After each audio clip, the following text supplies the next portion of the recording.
Okay. All right. So brand tailored campaigns we covered. So the next one you want to share with us, what is the next new thing? Yeah, so Amazon Warehouse and Distribution. So this is was released in about a year, and so this is Amazon's basically their third-party logistics program that they've come out with. So this is going to be separate from like FBA warehouses, and what it does is the ability to store your products at their warehouse. And anytime that you need replenishments to your FBA warehouse, they will auto replenish it over. That way, it saves the seller time on creating the shipments, having to plan the logistics of it. Instead, just have Amazon take care of the full fulfillment, essentially. So, going from FBA, their pick and pack services, to fulfillment, all the way to being a 3PL and having the ability to store a seller's products and then auto replenish them over into your FBA warehouse.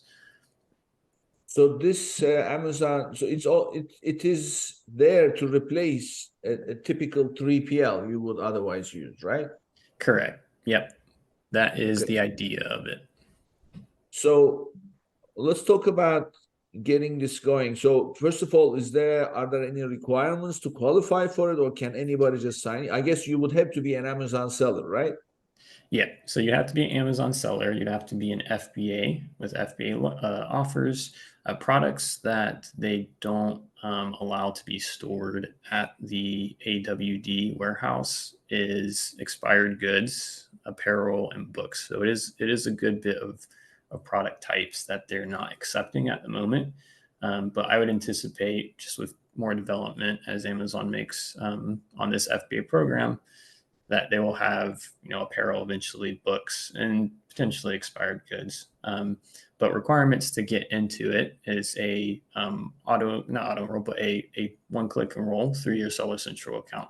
And then from there, once you enroll into Amazon Warehouse and Distribution, it will show up in your shipping creation plans when you're going through that.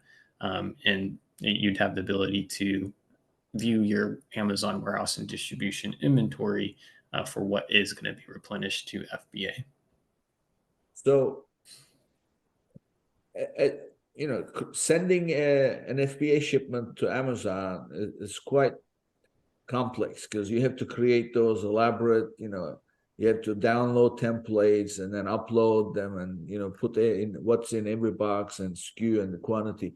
Is that still the same when you are fulfilling from AWD directly into FBA? You still have to do those things?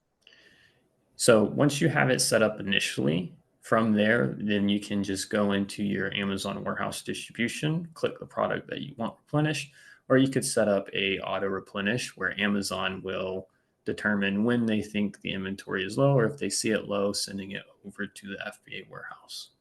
Oh, so you don't have any, you just need to keep an eye on the Amazon AWD Yep, inventory exactly. level.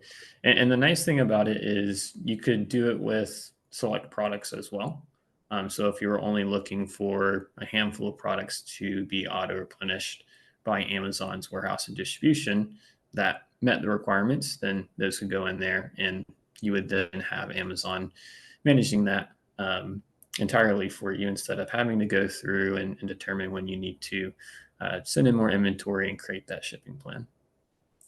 And one of the things that Amazon does with the FBA service is they move products around the country in terms of where the order is coming from. And once you build your history, is that the case with AWD, or are you locked into one location?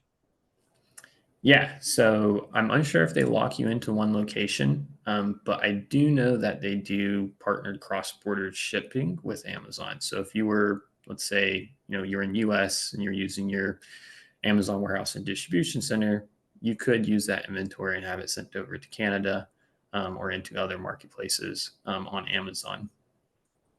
Okay. So, okay. And how about dangerous goods? Do you know if they handle dangerous goods? Dangerous goods, I am unsure on Amazon's warehouse and distribution. I would assume that it's going to be, either similar to their FBA warehouse, where they're going to require some documentation around it. But with the products that aren't eligible, like expired goods, apparel, and books, would anticipate that there may be some limitations on dangerous or potentially hazardous goods as well. Yeah, yeah. Okay. And do you how does it compare in terms of pricing of it? Do you know? If you were to hire a, if you, okay. In terms of comparing the costs of Amazon AWD to other 3PLs, are you familiar with how they compare? Yeah, so they're pretty competitive with other 3PL prices, and you can always get a quote from Amazon specifically for your product types through their Amazon warehouse and distribution once you have that set up. But I would say they're fairly competitive with current 3PL costs, and so things that it will help with is just like eliminate the complex pricing that comes with 3PLs. They have the reduced storage costs if you're using AWD and AGL together.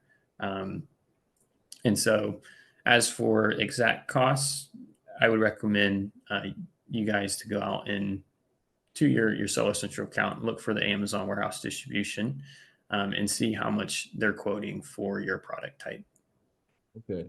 So as far as the pricing structure, it's different for different product types. Is that the way it works? Yeah, so it's going to be based off of the dimensions, similar to like FBA warehouse, where they're giving you your FBA fee. It's going to be based off of your dimensions and the space that it will take up at their warehouse.